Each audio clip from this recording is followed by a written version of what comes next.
Beneath this sand is a living fish. You cannot see its shape, hear an obvious sound, or follow a trail of movement.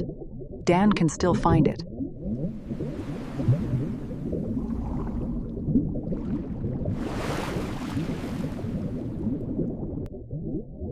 Excellent camouflage. One minor problem: it remained alive. Every living animal is an electrical event. Nerves send signals, muscles contract, the heart beats, gills and other tissues move charged ions. In conductive seawater, those processes create a tiny electric field around the body. Sand can hide the animal from light, but it does not make that field vanish. Dan is not listening to one heartbeat through the seabed. The heartbeat contributes, but so do nerves, breathing, and other muscle activity. Dan's face is, scientifically speaking, an extremely sensitive instrument. Careful. Look closely around a shark's snout, and the skin is dotted with small pores. Each pore opens into a narrow canal filled with electrically conductive jelly. The canal ends deeper inside the head, in a sensory chamber connected to nerves. One pore, one canal, and its receptor chamber form an ampullary organ.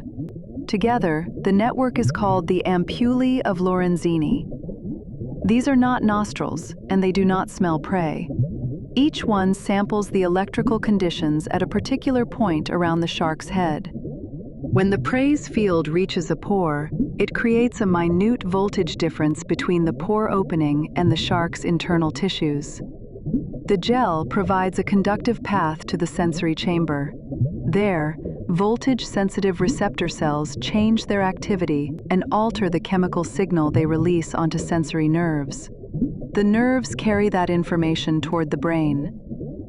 The field is unbelievably weak. The remarkable part is not that the prey produces much electricity.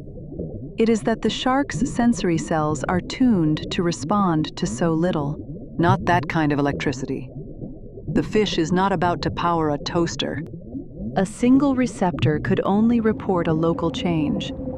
Dan has many pores distributed across the head, connected to canals of different lengths and orientations. A buried animal produces a compact, dipole-like field in the water. As Dan moves across it, the voltage pattern changes across the array. Stronger here, weaker there, different again after a small turn. His brain compares those responses and continually updates the direction of the source. He does not see an electric silhouette.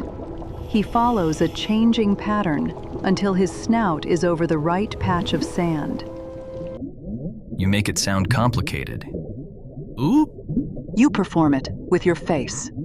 Electroreception is not electric radar for scanning the whole ocean. Bioelectric fields fade rapidly with distance, so this sense is especially valuable during the final close-range approach. A shark may use smell, hearing, vision, and water movement to reach the general area. When prey disappears under sand, into a reef crevice, or inside murky water, the electrical array can help resolve the last hidden position. Different shark species combine their senses differently, but electroreception is part of a multisensory hunt, not a replacement for everything else. Sand can hide color, shape, and movement, but while nerves fire and muscles contract, the animal has not become electrically invisible. Excellent news for Dan. Less encouraging for anything attempting to become scenery.